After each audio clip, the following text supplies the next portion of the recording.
चलिए, तो फिलहाल हम जिस आसन के बारे में चर्चा कर रहे थे वो था दंडासन। दंडासन के बाद अगला जो अभ्यास हम करते हैं वो है पश्चिमोत्तानासन। दंडासन में से ही हम पश्चिमोत्तानासन में जाते हैं, और जब भी हम पश्चिमोत्तानासन में जाते हैं तो हमें एक चीज़ हमेशा ध्यान रखनी है, हमारी जो हैमस्ट्रिंग है वो ज़मीन को टच कर रही हो, नी हमारे स्ट्रेट होने चाहिए, काफ muscles tight, thigh muscles tight. सांस भरते हुए दोनों हाथों को सामने से ऊपर की तरफ उठाना है।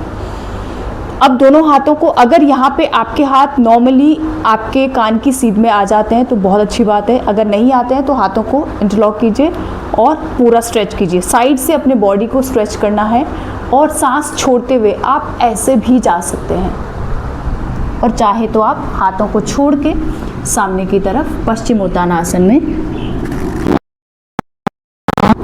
अगर यहाँ पर आप पूरा नीचे नहीं जा पा रहे हैं तो आप यहीं पे होल्ड कर सकते हैं। दोनों उंगलियों से अपने टोज़ को पकड़ लीजिए, एल्बोज़ को बेंड रखेंगे, नज़र सामने, हेड रिलैक्स।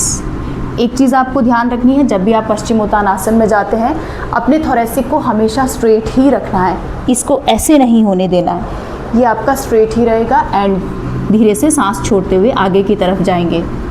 जिन भी लोगों को डायबिटिक का इशू है उन सभी लोगों के लिए पश्चिमोत्तानासन बहुत अच्छा अभ्यास है, क्योंकि इसमें हम सांस छोड़ते हुए फॉरवर्ड बेंड होते हैं।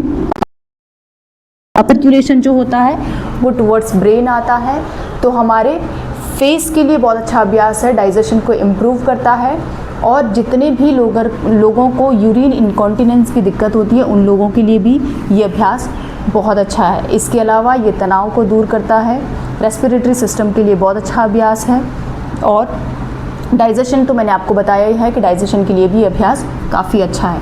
अब इसका अगर हम काउंटर पोज की बात करते हैं तो पहले हमें सामान्य स्थिति में आना है, जैसे हम पहले थे वैसे ही वापस आएंगे।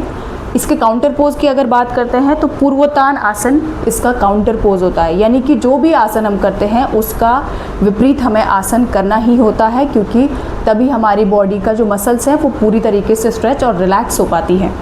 अब हमें, अगर पश्चिम का मतलब था ये पीछे वाला हिस्सा, इसको हमें तानना था।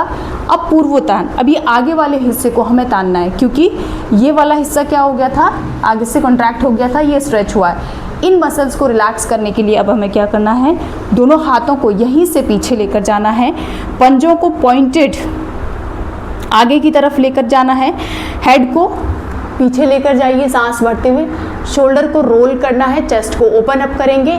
अब धीरे से सांस भरते हुए हिप को लिफ्ट कर दीजिए। रेस्पिरेटरी सिस्टम के लिए बहुत अच्छा अभ्यास है, क्योंकि इसमें चेस्ट एक्सपेंशन होता है। जिन भी लोगों को सर्वाइकल स्पॉन्डिलाइटिस क्या दिक्कत होती है, अगर आप हेड नीचे नहीं रख सकते हैं तो हेड को आप यहाँ पे रख सकते हैं। बाकी सभी लोग जिनका फ्रोज़न शोल्डर होता है उन लोगों के लिए भी ये अभ्यास बहुत अच्छा है। इवन पूर्वोत्तान आसन आपका पोस्चर करेक्शन भी करता है, तो बहुत अच्छा, बहुत लाभदायक आसन है। इसका अभ्यास भी सभी लोग कर सकते हैं।